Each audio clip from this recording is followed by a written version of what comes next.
Evangelho em Pauta, com Gláucia Savim.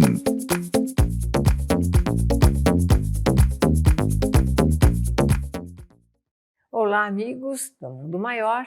Estamos aqui com o nosso Evangelho em Pauta e hoje o nosso tema é o corpo, né? E aí a gente vai falar, mas espírita, cuidando do corpo? Claro que no nosso Evangelho, né, Kardec já falava, né, no capítulo 17, no item 11, que a gente precisa cuidar do corpo e do espírito. Aliás, essa é uma advertência que meu marido sempre faz. Não esquece o corpinho porque ele é importante, né? Então, em homenagem a ele, eu gostaria também de comentar esse tema com vocês. Se a gente for procurar aqui no Evangelho, o que Kardec nos fala, né?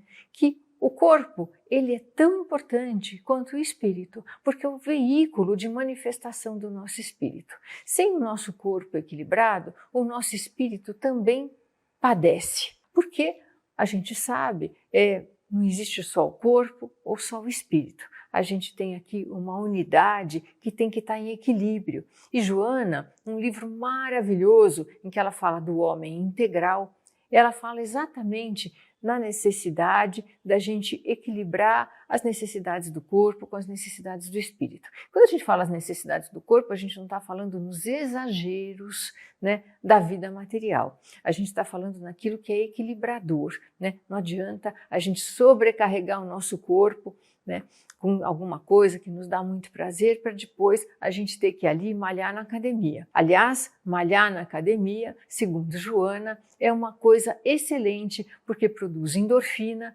e isso nos deixa mais dispostos e com essa disposição também a gente consegue fazer mais coisas. A gente tem também, né, a nossa vontade, né, estimulada em relação às coisas que a gente precisa fazer.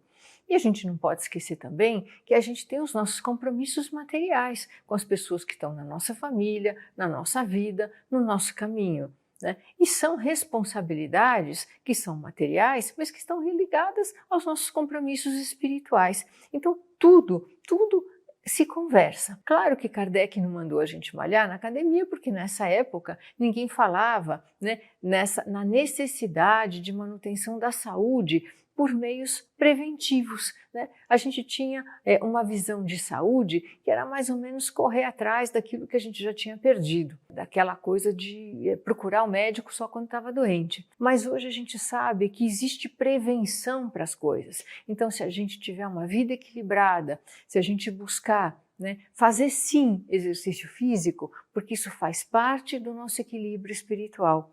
Então, para o nosso espírito estar em equilíbrio, o nosso corpo também tem que estar. Quando a gente fica doente, a gente perde a vontade, a gente perde, né, a disposição, o nosso espírito padecendo. Então, a doença, ela começa sempre no espírito. Quando ela se manifesta no corpo, a gente sabe que o nosso espírito adoeceu primeiro, né? E aí a gente tem as consequências no nosso corpo físico. Se o nosso corpo físico estiver legal, o nosso espírito está mais fortalecido. E se o nosso espírito estiver fortalecido, isso também se reflete no nosso corpo, na nossa individualidade, na nossa vida. Então, o Evangelho explica super bem aqui que a gente tem que cuidar do nosso corpo e do nosso espírito, porque nós somos seres integrais. É isso aí.